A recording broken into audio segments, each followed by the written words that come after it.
Joe Biden's in talks about deploying troops to Gaza while escalating tensions between the US and Iran, while simultaneously saying this situation could be a boon for American workers, and somehow that Trump is the risk to world peace. How can all of this make sense at the same time? Nothing makes sense anymore. Hello there, you awakening wonders. Thanks for joining us on our voyage to truth, peace, and freedom. And in spite of the obstacles in your deepest heart, in your deepest essence, beyond the illusion and beneath the constant stimuli and distraction, you know that victory is inevitable. Truth will ultimately prevail. This current conflict in the Middle East being just one example of how difficult it is for us to find a consensus together. Joe Biden is, of course, currently in talks about the deployment of troops in Gaza. He's advocating for increasing tensions between the US and Iran. Remember, people said that Trump wanted a war with Iran. Remember those boxes? Trump said, no, I just wanted to demonstrate that there was plans for a war with Iran and I was opposed to it. This is a curious and peculiar time where forever wars are being sold to us as somehow necessary for the economy and beneficial, as if that's the best thing for ordinary Americans, as if there's no other way that the lives of ordinary citizens around the world could be improved without curious incidents that appear to be oddly in alignment with the interests of the powerful and increasingly impossible to oppose on any level, even as they lead to death and destruction and annihilation and perhaps the sort of dismantling of our collective soul. All violence is wrong. Either you believe that or you don't. And if you believe all violence is wrong, then there's nothing to discuss except how do we bring about diplomacy and peace in all of the world's conflicts. Surely that at least should be sayable. But we're seeing politicians kicked out of their parties. We're seeing the word ceasefire being sort of essentially banned. Why is that? As I've continually said during this conflict, I am not in a position to condemn those who are inflamed, engulfed and lost in emotion as a result of the original horrific attacks in Israel or the ongoing military action right now and its obvious devastating consequences. I believe that if you are directly affected by that or you have an affinity with that, who can possibly deny your right to your feelings? What is interesting for all of us, and I would like you, regardless of your faith or creed or religion, to consider these perspectives, is people are making a lot of money out of this war. People are accruing a lot of power out of this war. People are being granted the ability to censor and cancel and possibly surveil and shut down as a result of this war. There are apparently plans to displace the entire Gazan population. That's something that's publicly understood now. Of course, the deployment of US troops is being discussed. Raytheon and Lockheed Martin are making significant profits. So we're living in a complicated time, there's no question. But that's enough of my wayward proselytizing. Let's see what the President of the United States of America has to say on this subject. Of course, you're aware that originally Biden said that Trump was a threat to world peace, that Trump had to be gotten out of office before he brought the world to the precipice of apocalypse or even beyond because of his mad handling of the situation with Iran. The world has changed because of what Trump has done. And the American people, including independents and some Republicans, know how bad he is, know how much he's misrepresented, know how he's getting close to getting us in a war. Joe Biden was in better shape then, wasn't he? That's not that long ago, 2020. He was sort of sharp, actually. I'd vote for that guy. And even if I didn't, he'd probably win. I said, as the walls close in on this man, I'm worried he's going to get us to war in Iran. Unfortunately, I may have been right. The fact of the matter is there's a lot at stake in this election. So things change in politics all the time, we all know that. But there's Joe Biden saying that one of his concerns about Trump is that Trump had the potential to bring about a war with Iran. So has a great deal changed? Have Iran changed a lot of their policies and positions in the interim? Or has something else changed? Let's have a look. In an interview with 60 Minutes earlier this month, President Joe Biden boasted of the United States' ability to fight multiple wars at the same time. Good for everyone. Good for business. We're the United States for America, for God's sake. We're the United States of America, for God's sake. I remember seeing him say that and think, this is not a cogent argument for bringing about limitless death. The most powerful nation in the history of the world, he assured his interviewer. Again, jingoism and deracinated wild patriotism are unlikely to bring about solutions in such a complex set of conflicts. We can take care of both these wars, the war in the Middle East and Ukraine, and still maintain our overall international defense. We have the capacity to do this and we have an obligation to do it. We are the essential substantial nation, to paraphrase the former Secretary of State. And if we don't, then who does? Do you ever wonder what America's political role in the world actually is? What is it that America are doing? You'll be familiar with both the maps of China surrounded by American military bases and now the map of Iran surrounded by American military bases. The assumption is that America is sort of somehow policing the world. And the story, I suppose, is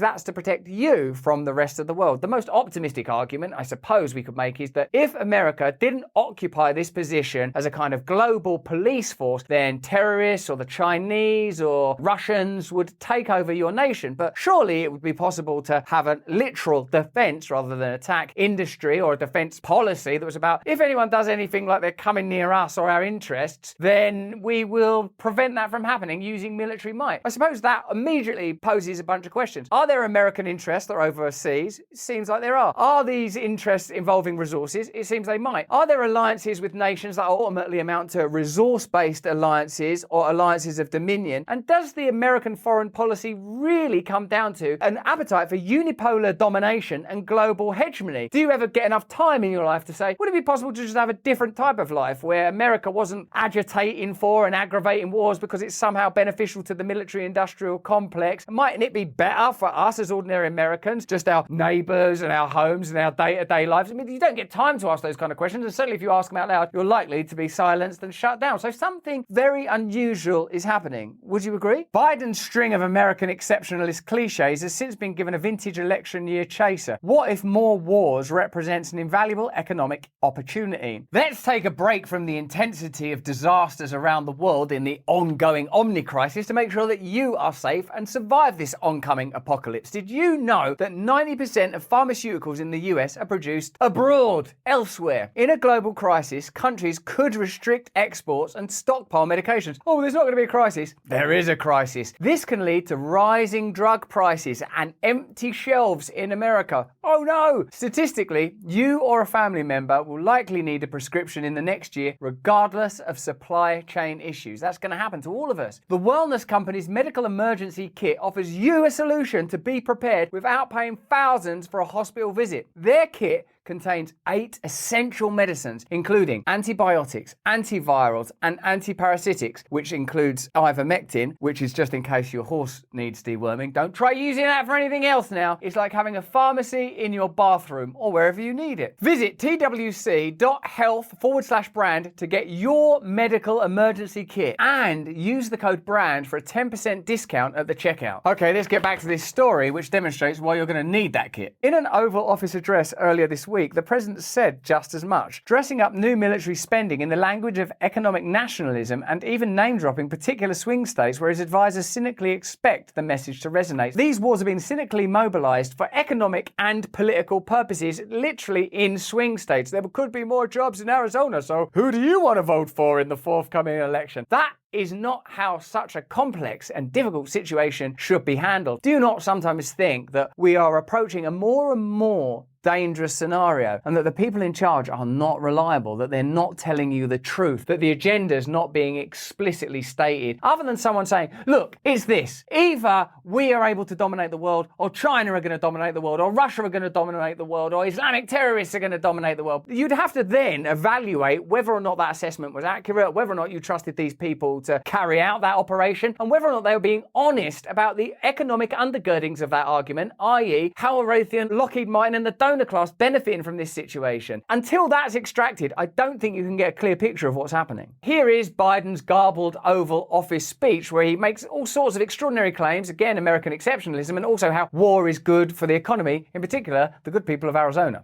Let me be clear about something. We send Ukrainian equipment sitting in our stockpiles. And when we use the money allocated by Congress, we use it to replenish our own stores, our own stockpiles with new equipment. Equipment that defends America and is made in America. Patriot missiles for air defense batteries, made in Arizona.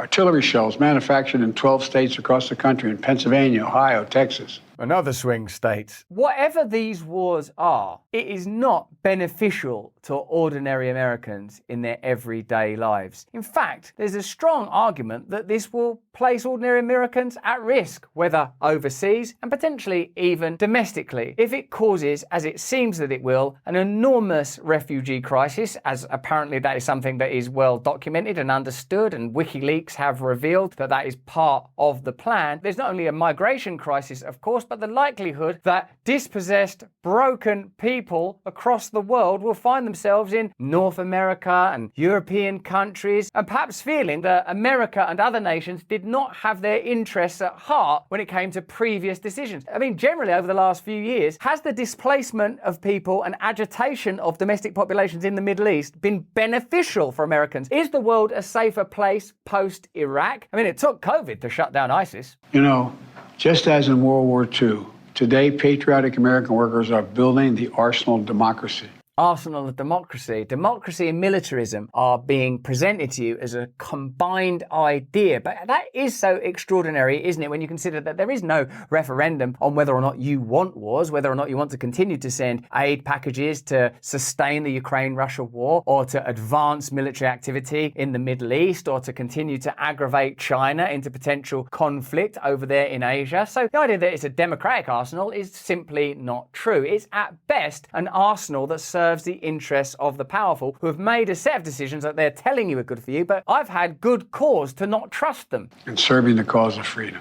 There you go. It's simple as that. Freedom. That's what this all comes down to. Last week, the White House sent a letter to Congress outlining what it called critical national security funding needs and tabling a proposal worth nearly $106 billion.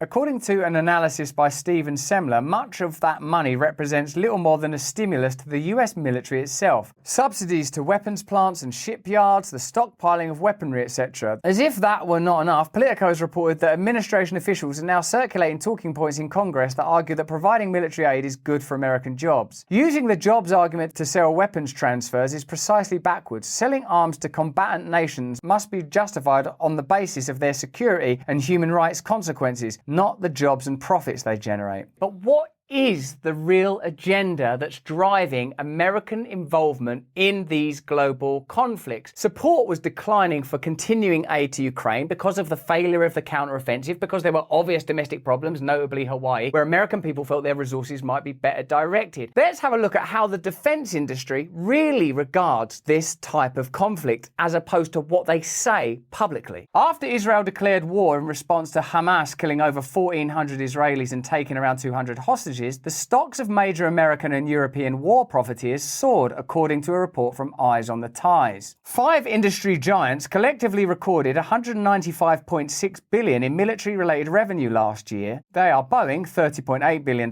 General Dynamics, $30.4 billion, Lockheed Martin, $69.3 billion, and Northrop Grumman, $32.4 billion, and RTX, formerly Raytheon, $39.6 billion. The top shareholders in these 5 defense companies largely consist of big asset managers or big banks with asset management wings that include BlackRock, Vanguard, State Street, Fidelity, Capital Group, Wellington, JP Morgan, Chase, Morgan Stanley, Newport Trust Company, Longview Asset Management, Massachusetts Financial Services Company, Geode Capital, and Bank of America. Eyes on the Ties also highlighted how chief executives are handsomely compensated, and the CEO's ties to big pharma, the fossil fuel industry, Wall Street, and foreign policy think tanks such as the Council on Foreign Relations and Center for Strategic and International Studies. During third quarter earnings calls this month, analysts from Morgan Stanley and TD Bank took note of this potential profit-making escalation in conflict and asked unusually blunt questions about the financial benefit of the war between Israel and Hamas. The death toll, which so far includes over 7,000 Palestinians and over 1,400 Israelis, wasn't top of mind for TD Cowen's Kai von Rumer, managing director and senior research analyst specializing in the aerospace industry. His question was about the upside for General Dynamics, an aerospace and weapons company in which TD Asset Management holds over $16 million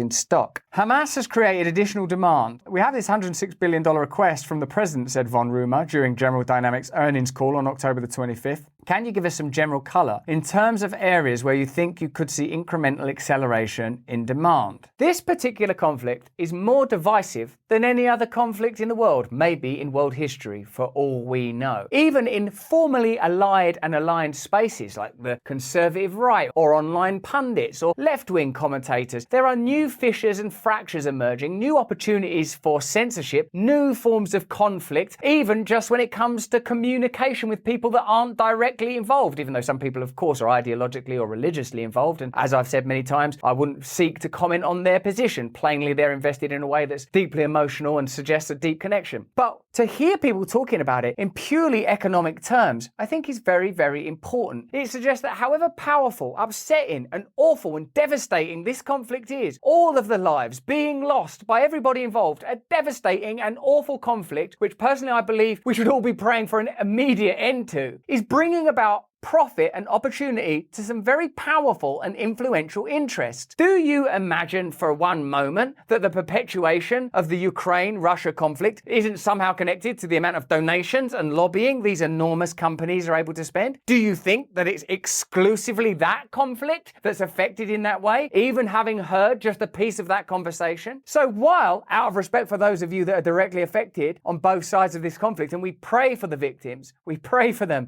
and I pray for an end to this war, isn't it clear that at least part of what's driving this is profit? Or do you think that this conflict is different from other conflicts when it comes from the ability for these powerful companies to extract profit? Because they don't see it any differently. In the case of Ukraine, sending arms without an accompanying diplomatic strategy runs the risk of enabling a long grinding war that could even lead to escalation to a direct US-Russian confrontation. The suggestion that this support should continue because it creates American jobs is misguided and dangerous. Yeah, where are you going to be working? In some post-apocalyptic nightmare? Seems like a risky policy, and it seems like a good time to mention Julian Assange's famous edict that they don't want a short war in Afghanistan, they want a long war in Afghanistan because a long war is more profitable. Do you imagine, based on what you're hearing, that that mentality has disappeared and replaced by how can we support the people that we ideologically agree with? This is terrible, we all have to stand together at this time. Does that seem to be the MO of this particular set of interests? Let me know in the chat in the comments. A recent poll indicates that roughly 2/3 of Americans support a ceasefire in the Gaza conflict. That's just a poll though. There will never be a referendum. There will never be real democracy. The arsenal of democracy does not support democracy. It supports hegemony and the unipolar agenda of a very particular set of interests. And those numbers may grow as heart-rending scenes of death and destruction continue to make their way back to America. While the jobs argument should take a backseat to strategic and human rights concerns, it's worth exploring its validity since it's been introduced into the debate. Although it does seem ridiculous that as human beings sharing a planet together, we would consider jobs and finances as in any way superior arguments to life itself, humanity, the deaths of children, any children from anywhere. As a parent, as a human, obviously, that's appalling and should be prevented as quickly as possible. Surely, there are many more ways to create more and better jobs without resorting to increased weapon spending. Well, we need to create jobs. What should we do then? Why don't we drive everyone's